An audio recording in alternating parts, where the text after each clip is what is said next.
Hi, thank you so much for joining me. Hey Caroline, how are you? Good, how are you? Good. Really enjoy your music and nice to be able to help out wherever I can.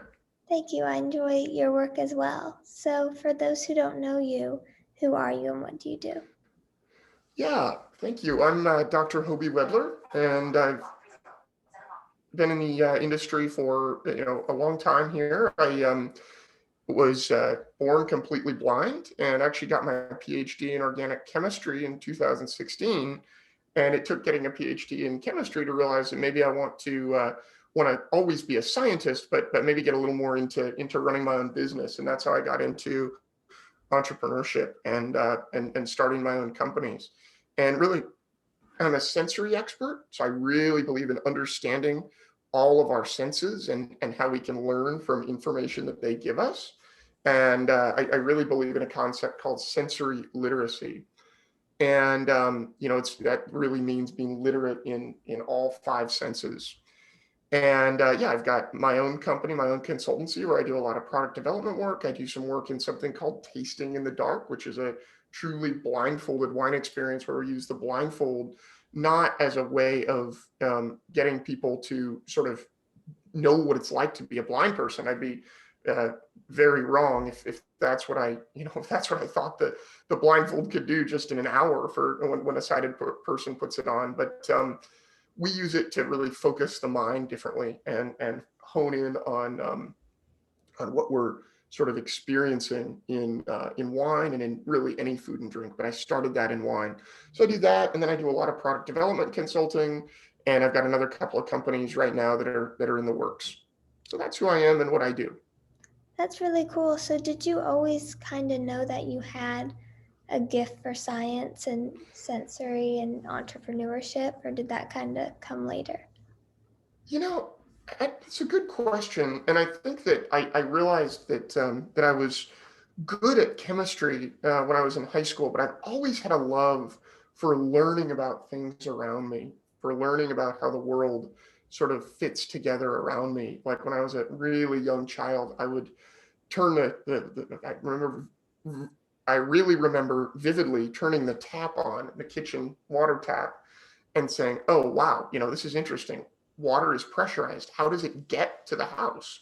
So that turned into, a bunch of conversations with the municipality where I live and touring the water department and the basically the incoming city water plant and really learning about that. So I guess I just have a desire to and a knack for finding something interesting and then really exploring it and getting to the bottom of why something is the way it is.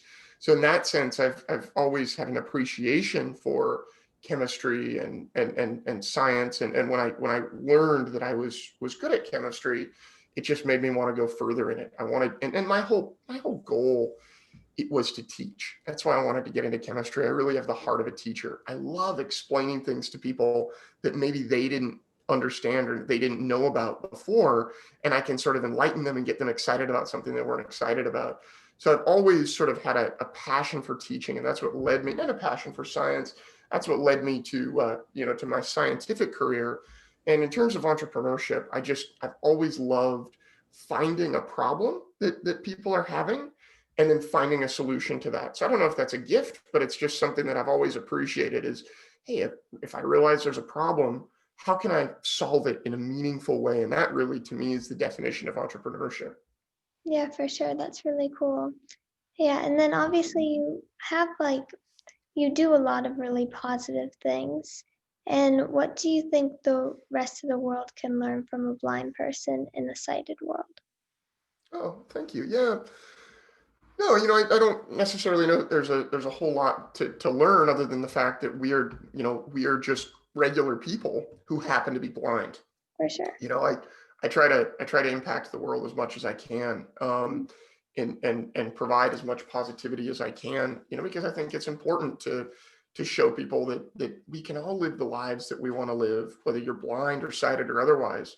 And sometimes people think, oh wow, you faced all this adversity, you've struggled. And well, yeah, living in a sighted world as a completely blind person who's never had sight, has its challenges. But I just love facing challenges and figuring out how to overcome them and succeeding at them. And when we do that, we really skyrocket our expectations of ourselves. So what I would say is, we're normal people. I am a normal person who happens to not have any eyesight, but I use the word eyesight very carefully there instead of vision, because I think that all of us have vision. Some of us just might lack eyesight. So yeah, I think it's a really important distinction there. And the other thing that I would say is if you meet someone who just maybe thinks differently or has a different way of interacting with the world, whether that be a blind person or anything, don't don't have low expectations of them. Always keep the expectations super high and positive. Hmm. Yeah, would you say that's kind of the biggest misconception about being blind? I don't know what the misconception is. I think the misconception is that blindness is a lifelong problem, and it doesn't have to be. Blindness is just, yeah, sure, being blind in a sighted world can be a nuisance sometimes, but Mhm. it's not much more than that. It's not a defining characteristic or a lifelong problem that, is detrimental. It's just who I am. Yeah, for sure. And then when it Hmm. comes to entrepreneurship, do you think there are Yeah. any misconceptions about that? A lot of people think it's hard. Oh, starting your own company. Oh, that's a business person, and to be fair, it is hard, but it's also exciting and meaningful work that I really enjoy doing. And the misconception there would just be that, you know, starting a company does take a lot of work, but it's not that different than, you know, going to work for someone and working for a company. You're just building the company from the ground up, so it's really hard at the beginning, and then you just you find people to work at the company. I don't really think there are many misconceptions, but I don't want to say for a minute that entrepreneurship isn't hard. It's a great deal of work, but it's also a challenge that I love taking on. I really love as a blind guy, I've taken on a lot of challenges, and I love that. And I always, push myself to figure out what's the thing that I can do that is really going to make a difference. And that's what I do as an entrepreneur. So a lot of people think that entrepreneurship is about making money. And yeah, that's it. That's a big part of it for sure. We want to make a living for ourselves, but it's not just about making money. That's the biggest misconception. It's about solving a problem. For me anyway, being an entrepreneur is finding a problem and solving that problem, and hopefully, I like to think, making the world a better place by solving that problem. Yeah, and for you, what's your opinion on, do you think that it's really important to do things that you're passionate about and that you love when it comes You know, to I think entrepreneurship? I think it's super important to do things that you care about, that are near and dear to your heart, because if you don't do what you want to do and what makes you tick and what you're passionate about, it's really difficult to get into it and to work as hard as you need to in order for those work opportunities to become successes, and in order to really successfully and accurately solve those problems that we're talking about. So I think it's really important for all of us to do what we love. And for me, what I love doing is um, really finding ways to improve products and to improve just quality of life for people. I'm not gonna say that I'm curing cancer or anything like that, but if I can make people's lives just a little bit better and a little bit more enjoyable, I'm a really happy person. Yeah, absolutely. And then how do you deal with people who maybe doubt you or underestimate you? I just show them. I don't like to tell people, hey, you're doubting me, you're Right. underestimating me, and you need to treat me differently. For I sure. like to, what I say is I like to show, not tell. So if someone Yeah. doesn't think, and I've had this happen where people think, oh, he's never going to be able to do this. How's he gonna succeed? I had this happen when I was in high school and worked for a museum, a student operated museum. The instructor just kind of didn't know how I would be able to do what the rest of the students did. And I think I would say it's safe to say she doubted me at times. And I just stepped in and worked hard and did things in my own way. And maybe I wasn't necessarily doing everything that all the sighted people were doing, or the things that I did a little bit differently. But I showed her over the years that I could work hard and I could get it done, and I could behave just the same way as, I could be respected the same way she respected her other students, and she could hold super high expectations of me. And I left that program with her having a lot of respect for me. So it's just like, it's about just showing people, okay, you think I can't do this, but let me show you how I can. And let me do this in a positive and meaningful way so that it's impactful to not only the person I'm showing what I can do, but everybody. Yeah, for sure. And then you have your PhD from UC Davis, which is Yeah. really cool. What was the best part of your educational journey there? What was the best part? Wow. So I did my undergraduate career and my graduate career at UC Davis.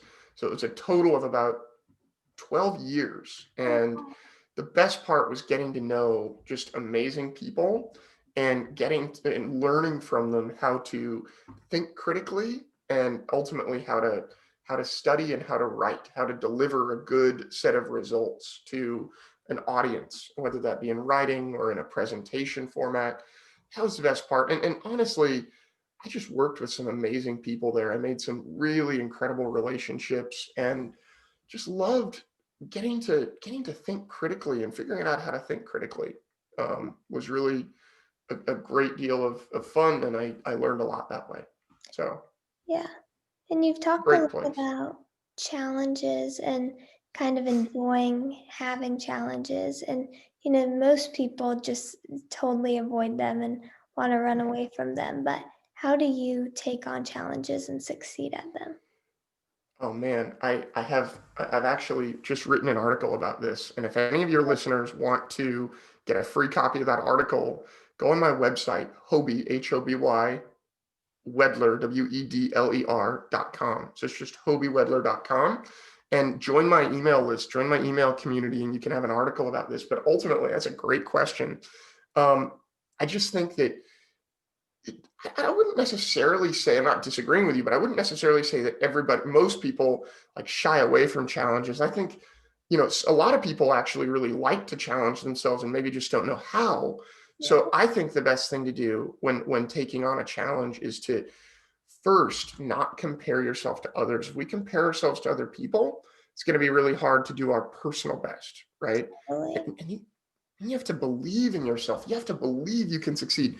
Challenging yourself and succeeding is all about overcoming, low expectations and raising those expectations of ourselves. So if we don't believe that we can do something, it's going to be hard to do. And then the other, your listeners will get, all these mindsets when they get that article. But I think really importantly, one of the biggest things for me when taking on challenges and succeeding is, just to know that it's okay to fail. It's not a huge problem. And I like to think about what is the worst thing that can happen before I start something. And once I identify that, what would happen if I failed miserably, right? Mhm. If I identify that and I say, okay, I'm willing to risk that, and then that happens, well, it's okay because I prepared for it, right? So not being afraid to fail is the most important thing. I think one of the most important aspects of taking on challenges and also in entrepreneurship. You can't be, if you start something and it fails, you can't let that cost you your respect and expectations of yourself. Yeah, that's definitely amazing advice for sure. Yeah. Thanks. And then what was the inspiration behind your nonprofit? Oh, the nonprofit was really a joy of my career. From 2011 to 2016, I had to kind of stop it when I got out of graduate school and started doing all of my for-profit work because I didn't have time. But our Mhm. nonprofit basically teaches, or taught students who are blind or visually impaired, mostly in high school, uh, how to do hands-on chemistry. And the point of that wasn't just to do hands-on chemistry, it was to show them that they can study anything they want, no matter how visual the career seems. Oftentimes, people who are blind are told that, yeah, maybe science is too visual. I was told that, yeah, science might be too visual for you to study. And I went to a really amazing program done by the National Federation of the Blind, where we launched a rocket. Myself and 11 other blind high school students, this is when I was in high school, worked with blind and sighted mentors. And we actually collaborated with NASA to launch a 10 and a half foot rocket Wallops Island, Virginia, which is a NASA space flight facility. And oh man, it is just amazing how much that gave me confidence. And I was done with finishing up with my undergraduate studies in chemistry and history and math. And I said, I want to inspire other students to do what they do best, and other students to think and understand that they can study whatever they want. And science is really cerebral. It doesn't have to be visual. It's not visual. It's just very cerebral. And if we can understand that and work through that, boy, we're able to do whatever it is that we want to do in any capacity. Absolutely. And then overall, what would you say has been the highlight of your career? Highlight of my career is meeting great people, making great connections, and solving problems for people so that they can live more enjoyable lives. That's awesome. And Yeah. then where can people find you? Yeah. Go to my website. Go to Hoby Wedler, HobyWedler.com. And you can see all my socials there. Everything's there. So I'm on Instagram, I'm on Facebook, I'm on Twitter, I'm on LinkedIn. And get in touch with me. I'm pretty easy to find on those networks. So get in touch with it. Get in touch with me. I love talking to all kinds of people. Yeah, that's I'm awesome. also, by the way, on Clubhouse. So if you're on Clubhouse, which is a very new thing, very new app, if you have it, you can find me, just Hoby Wedler, and follow me. Oh, cool. Yeah, thank you so much for joining me. Caroline, it's great to meet you. Thank you so much. Yeah, I look forward to staying in touch with you. yeah, you too. Thank you so much. Bye bye. Bye.